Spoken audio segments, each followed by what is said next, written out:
Bonjour à tous et bon week-end avec Maritima, c'est votre rendez-vous Grand Bazar, les artistes de la région. Et une fois n'est pas coutume, nous allons faire un petit peu d'histoire avec un spectacle musical consacré à une femme que vous connaissez forcément. Si je vous dis qu'elle a brûlé vive en 1431, on l'appelait la Pucelle. Pensez à Jeanne d'Arc, évidemment. Et c'est le pari fou d'un auteur, compositeur, metteur en scène et chorégraphe qui a mis en scène donc ce spectacle. Bonjour Alexandre Peretti. Bonjour Gilles. Bienvenue sur Maritima. Ça fait beaucoup de casquettes ça. Auteur, compositeur, chorégraphe, metteur en scène. Beaucoup de casquettes, oui. Mais j'ai appris à déléguer à certaines personnes qui m'aident aussi à me dispatcher un petit peu tout ça. Alors Jeanne d'Arc, c'est ton premier spectacle ? Premier spectacle, c'est ça, tout à fait. Ouais. Ça a été, c'est venu comme ça. C'est un projet qui est venu comme ça pendant ma formation en comédie musicale à Aix-en-Provence au NS World Studio International. Et depuis, écriture, recherche, voilà, plein d'idées. Mais pourquoi Jeanne d'Arc ? Il y a déjà eu auparavant un spectacle consacré Alors apparemment, sur des recherches que j'avais effectuées, il y a déjà eu un spectacle qui était sur Jeanne d'Arc qui s'appelait In Via. Donc il y a à peu près entre 5 et 7 ans. Ouais. Et je me suis dit, pourquoi pas réitérer l'aventure sur ce personnage-là historique. Surtout que ça permet aussi de refaire un peu le point sur l'histoire. Alors tu es venu avec quelques personnages donc de la troupe. À côté de moi, il y a Chris. Chris, tu joues le rôle d'un curé, d'un abbé. Alors moi je joue le rôle de l'évêque. L'évêque. Voilà, l'évêque Pierre Cochon. Alors c'est un personnage qui est assez sombre. Cochon, C-H-C-A-U, C-H-O-N. C'est ça, exactement. Pas confondre. Avec l'animal. C'est ça. Et en fait, oui, ce personnage est assez sombre. Hein. C'est lui en gros qui va ordonner la mort par bûcher de Jeanne d'Arc. Tu es le méchant. Voilà, c'est ça, il en faut. Hein.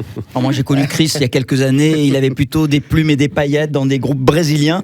Tu as troqué tout ça pour la soutane. C'est ça. Ouais, mais après c'est vrai que c'est un rôle. Alors c'est vrai que je suis pas habitué à jouer ces rôles-là, et il m'a fallu un peu de temps. Et puis je le travaille toujours. Hein. Mais c'est un rôle qui est très intéressant aussi justement. Et nous avons Jeanne d'Arc, quand même, qui est là en personne. Salut Maya. Bonjour. Jeune Jeanne d'Arc. Exactement. Tu as 17 ans. Alors toi, je me suis trompé sur l'âge ? Oui. Ah, tu as quel âge ? 15. 15 ans, oh là là, excuse-moi, je t'ai vieilli. 15 ans, toi tu es de Marseille. Exactement. Tu es venu avec maman d'ailleurs qui est en train de filmer. Comment tu es arrivée dans l'aventure Jeanne d'Arc ? Alors moi, comment il faut s'est fait le savoir casting que, pour toi ? donc je fais du chant et de la danse, et la chorégraphe du coup de la troupe Jeanne d'Arc m'a dit qu'il y avait un casting qui se passait à Saint-Zacharie pour Jeanne d'Arc, et donc je me suis dit pourquoi pas une nouvelle aventure, sachant que j'ai jamais fait de comédie et de théâtre, et je me suis dit pourquoi pas. J'y suis allée, apparemment j'ai plu au jury, et donc du coup maintenant je fais partie de la troupe. Tu étais avant dans une autre comédie, tu as fait d'autres choses, dans des groupes, tu chantais peut-être, ou non ? Alors moi je chante depuis toute petite, j'ai fait l'émission The Voice Kids en 2020, j'ai fait une autre émission qui s'appelait Dream Team, pareil sur TF1 2023 il me semble. Et 2023. Et voilà, je continue le chant tous les jours, c'est ma passion. Et tu arrives à conjuguer là, les préparatifs du spectacle et le lycée, ça va ? Oui, j'essaye de faire mes devoirs le soir, le week-end, et après, le reste, je me consacre à la comédie. Tu travailles bien à l'école ? Oui, ça va. Tu veux faire quoi plus tard ? Et plus tard, mon rêve serait d'être chanteuse, mais voilà. Alexandre, comment on construit un tel spectacle ? L'écriture, la mise en scène, le casting, les décors, c'est du travail. Le budget, parce que j'imagine que ça a un coût. Pour l'instant, le budget, c'est de l'autofinancement.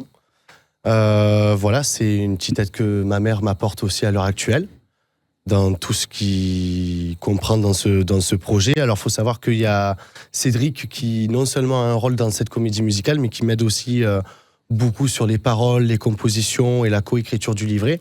Donc, on a un petit peu compacté tout ça. Donc, c'est un projet qui a demandé quand même 3 ans de recherche. Et oui.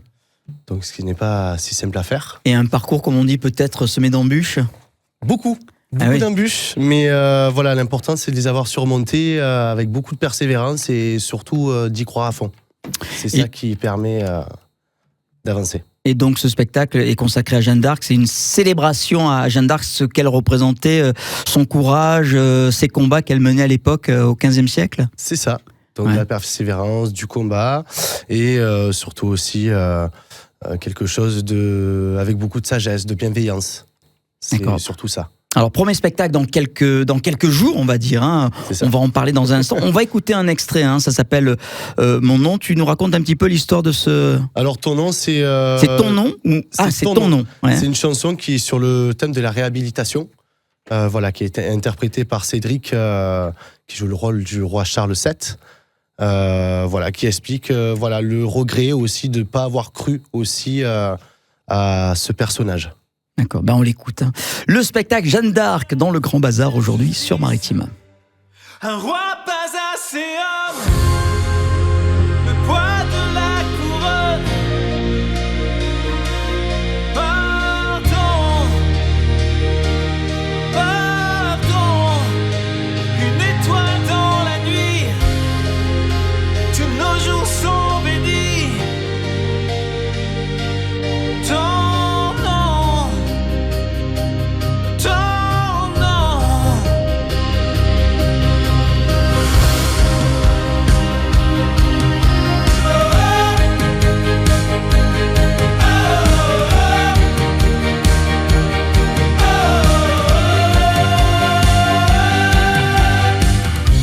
Ton âme pure, mon cœur lourd, ma fierté est à terre.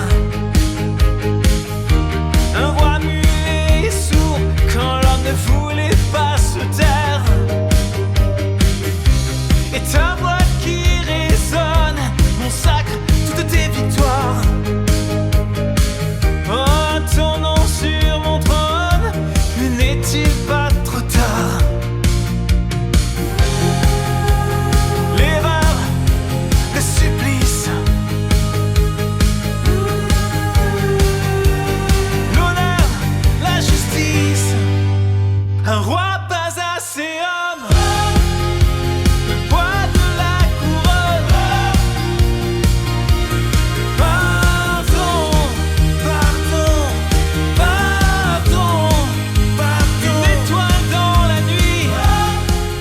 Ton nom avec un extrait de la future comédie musicale Jeanne d'Arc, avec une troupe de la région, avec nos invités aujourd'hui, Alexandre, le metteur en scène, le créateur, on va dire, de ce spectacle, mais je crois que tu n'es pas tout seul, entouré d'une belle équipe avec Chris, donc, qui est l'évêque, Maya qui est Jeanne d'Arc. Ce rôle, comment tu te sens dans ce rôle, Maya ? C'est vrai qu'au début, ça a été difficile de l'incarner, mais j'ai appris d'ailleurs de toute la troupe, parce que toute la troupe, en fait, on s'aide. Il y a des comédiens de base ou des chanteurs, danseurs, et on s'aide tous. Donc, c'est vrai qu'ils m'ont appris à m'en sortir un petit peu mieux dans un domaine que je ne connaissais pas. Ouais. Et c'est vrai que Jeanne, j'arrive à l'interpréter parce qu'elle a quand même des traits de caractère qui me ressemblent. La persévérance, toujours envie de bien faire, toujours aller droit en avant, du combat, etc. Et donc, je m'y retrouve assez bien dans son rôle. Oui, et puis un rôle, oui, tu disais un peu compliqué parce que tu sais comment ça se termine. Oui, exactement. Tu es brûlé sur le bûcher. Il y a des effets spéciaux, elle n'est pas vraiment brûlée sur un bûcher. Non, il y a des effets spéciaux et je me suis dit ma petite idée justement pour...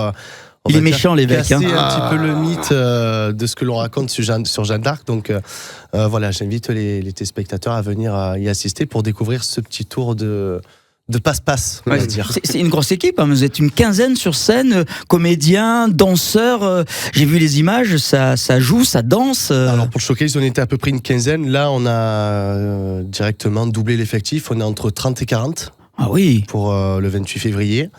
Voilà, heureusement qu'il y a Emma Giobi qui s'occupe des chorégraphies, comme ça je n'ai pas à m'en occuper. Il y a aussi quelqu'un qui m'est très cher aussi à ce jour-là, avec qui je discute beaucoup en ce moment. Bon, pour des raisons personnelles, je ne dirai pas son nom, mais c'est un grand chorégraphe qui est très humain, qui agit beaucoup avec bienveillance. Qui passe en ce moment sur TF1, mais voilà, je tiens quand même à le remercier pour... À la Starac ? Non, pas la Starac, mais je tiens quand même à le remercier aussi pour l'aide qu'il apporte aussi derrière. Alors la première, c'est dans quelques jours, la fin du mois du côté d'Oriol, dans une salle qui s'appelle la Confluence. La salle de la Confluence, c'est ça. Ouais. Et alors je crois que c'est entrée libre, c'est gratuit, sans réservation ? Sans réservation, voilà. Vous pouvez venir... y assister, porte ouverte, voilà, spectacle gratuit offert. Ah, c'est 19h30. Voilà, ouverture des portes 19h30 ouais. Et le spectacle commence à 20h30 et c'est un spectacle qui va durer 1h40.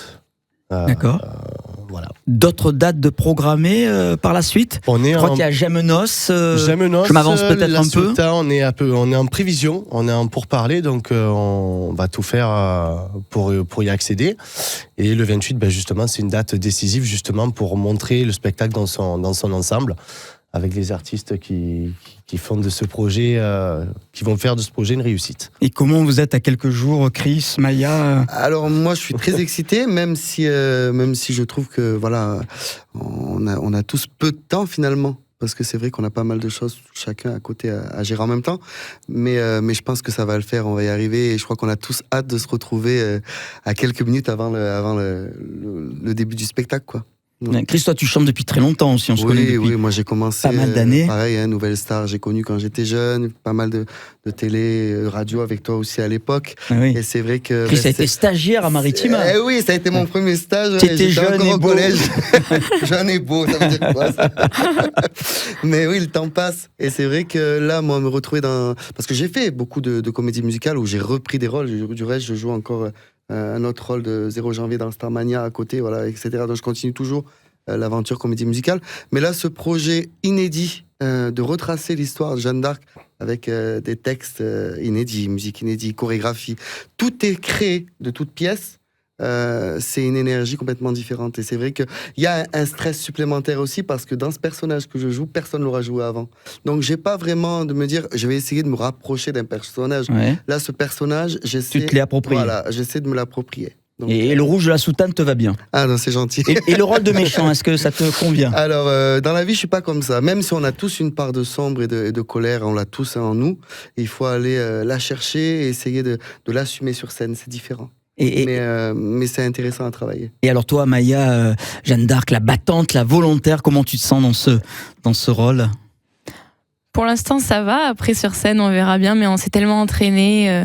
On passe des week-ends à s'entraîner tous ensemble. Donc, je pense que la force, en fait, quand on va tous être unis, je pense que ça va faire que le projet, normalement, ira loin. Et donc, on devrait s'en sortir et on va tous incarner nos rôles à la perfection, je pense. Si on veut voir avant le spectacle à quoi ressemble Jeanne d'Arc, il y a un lien, les réseaux sociaux? Alors, il y a un lien. Il y a le clip Femme Royale qui est sorti pratiquement le jour de Noël. En décembre. Ouais. Pas mal. Ça a été tourné où d'ailleurs Alors ça a été tourné dans la région, au château des Baux-de-Provence. D'accord. Et c'est un château. Aussi tourné avec à la notre ami Anthony de Saint-Maximin. À préciser avec notre ami Anthony qui était sur le projet. Anthony Dikakis, excellent vidéaste, qui a réalisé le clip aussi. Ouais. Qui a fait aussi le montage du teaser du showcase qu'on a présenté en octobre. Et voilà. Facebook, Insta, on tape. Facebook, Insta, Jeanne d'Arc le musical. Ouais. Ça s'appelle. Vous pouvez retrouver toutes les informations, les vidéos, les stories, les vlogs, les reels. N'hésitez pas à partager. Surtout, on a besoin de vous pour développer ce projet. Ouais, et venez nombreux. Venez nous voir. Le samedi 28 février à la salle de la Confluence. C'est à Aurial pour la toute première. Et c'est gratuit, on le rappelle. Entrée libre. Hein. Oui. Merci beaucoup, merci Chris. Merci à toi, c'est un grand plaisir, merci beaucoup. Merci Jeanne d'Arc, merci Maya. À vous. Salut Alexandre, bravo encore parce que j'imagine tout le travail derrière fourni pour monter un tel spectacle. Ça a l'air si simple et on peut le dire, c'est beaucoup de travail. Hein. Oh, oui. Et de patience. Patience et beaucoup de passion aussi. On l'écoute, Femme Royale. Allez, le spectacle Jeanne d'Arc très bientôt sur Maritima dans la région. Salut à tous et bon week-end.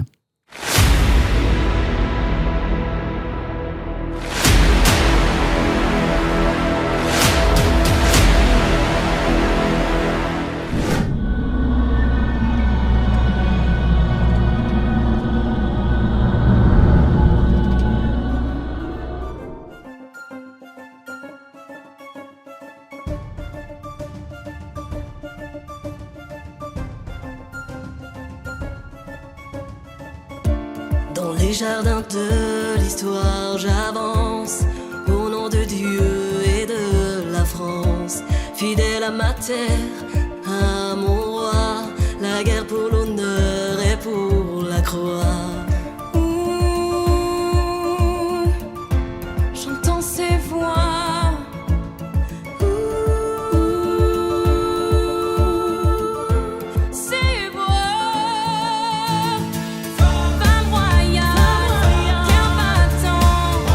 Pour l'avenir, pour nos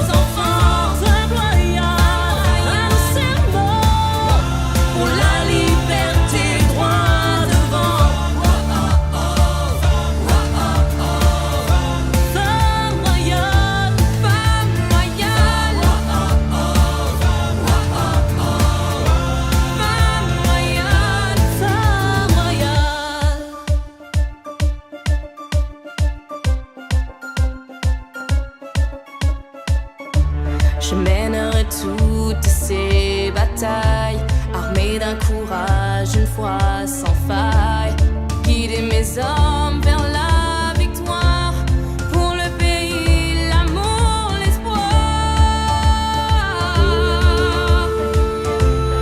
Oh, c'est moi, femme royale, cœur battant, pour l'avenir, pour nos enfants. Femme royale, un serment, pour la liberté, droit devant. Femme royale, femme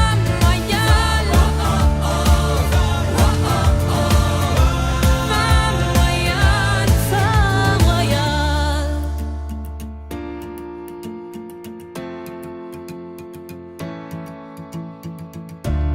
Même s'il faut prendre des âmes, s'il faut faire couler des larmes, je ne mettrai pas